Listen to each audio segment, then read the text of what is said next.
What is going on, people, and welcome back to the channel. In this video we're going to be discussing the new super speed camera that is due to hit our roads this summer.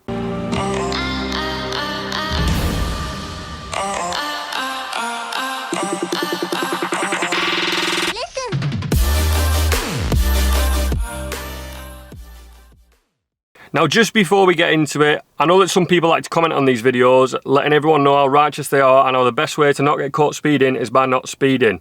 Now, obviously, I know those messages don't apply to me because I never, ever speed, ever.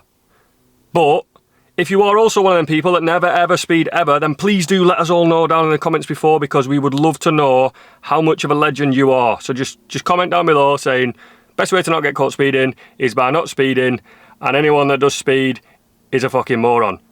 Back to the video. So this new speed camera is called the Parifex speed camera, and this is not just any old speed camera. Now, we've come a long way since the first mobile traffic speed camera was put on our roads in 1982. Now we have a varied amount of speed cameras that do all different jobs, but the end goal is to catch people speeding. Whether they use radar, LiDAR, all these various different methods, they catch people speeding.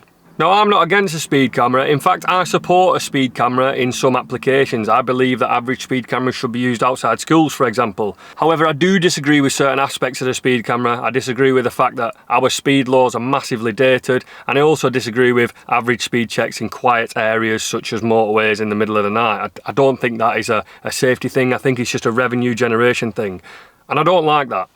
So where does the Parifex Nano speed camera differ from all the other speed cameras that we have?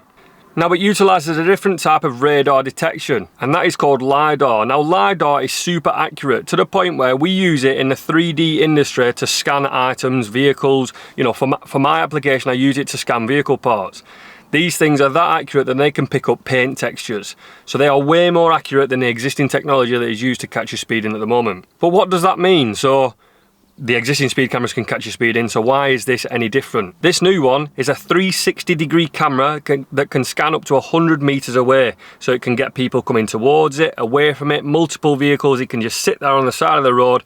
It's going to be a very small form factor, I would assume, because LiDAR cameras aren't actually that big. Even though they do a massive amount of tech, they're not that big, so it can just be sat there, and it will probably look like some sort of dome, like some CCTV camera dome. It can measure vehicles between 18 and 155 miles per hour. But this camera can detect much more than just speed. It can catch people not wearing seatbelts, people running traffic lights, and people running stop signs. And it also has a backup camera should this LiDAR camera ever fail to capture your registration plate. So it's going to be continuously recording anyway, so that if you do any of these crimes and you think you might have gotten away with it, the backup camera will definitely get you. These cameras can operate in daytime, nighttime, any weather conditions. They can even detect the difference between cyclists, people, vehicles, trucks. Now, right now, as you're watching this video, the Parifex camera is only approved for the French roads, and they're undergoing testing this summer. RadarAuto.com also claim that these cameras are already on the roads. They're currently undergoing testing as we speak. However, no footage of these cameras has been given to us yet.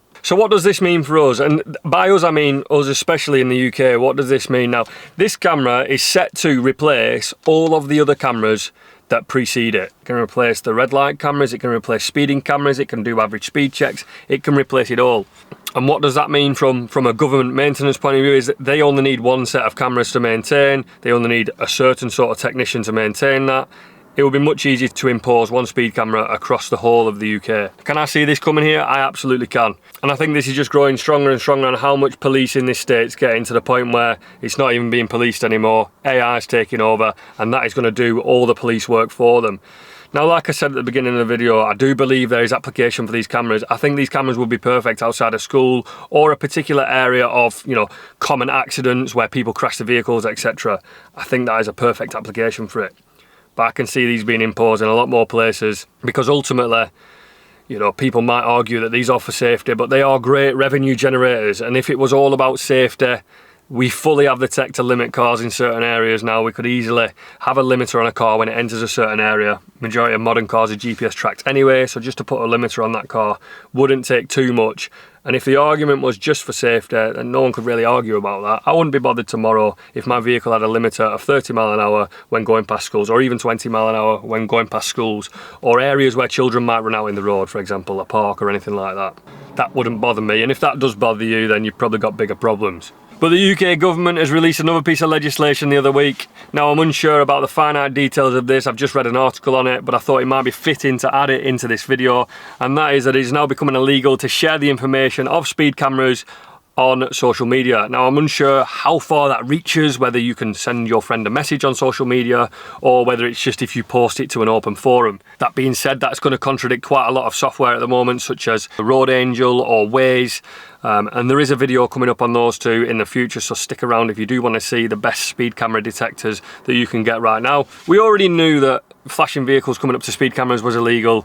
It's alerting them of the speed camera ahead so they can slow down, which seems like it's doing the same job that the police apparently want, to make you slow down.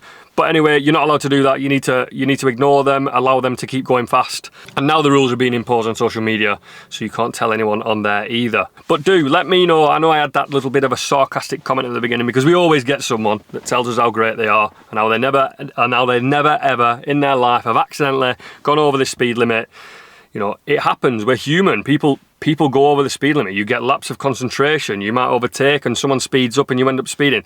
It happens. I'm not saying that everyone that speeds out there is an absolute speed demon causing havoc around their local town, because I think everyone watching this has gone faster than the speed limit at least once in their life. You probably just haven't been caught for it. But do let us know what you think about these new speed cameras. Do you think they're a good idea? Do you think they're a good idea if they're imposed in certain places? And what do you think the implications are going to be if these things are imposed all over the country and eventually speed restrictions are imposed on every single road, on every single corner? I'm looking forward to see what the French do about this, because usually when something like this comes up, they all don their high-vis jackets and tell the government no. This does seem like it is imposing on their rights a little bit, and I've definitely seen them protest for much less affairs. But us over in Britain, we'll just sit there and take it, as we always do. That's a British thing. Suck it up, buttercup. Let's crack on with our lives. There's much more to come on the speed camera front. I know I've already talked about the radar detectors, but there is a lot more in the pipeline, such as myths, debunking myths, loads of other stuff about speed cameras. If you haven't already seen my original video on speed cameras, which tells you how all the existing ones on UK roads work, then please go ahead and watch that now. There's going to be a little black tab that pops up in the corner there that you can click to watch that. Other than that, guys, I hope you've enjoyed the video, and I'll catch you in the next one.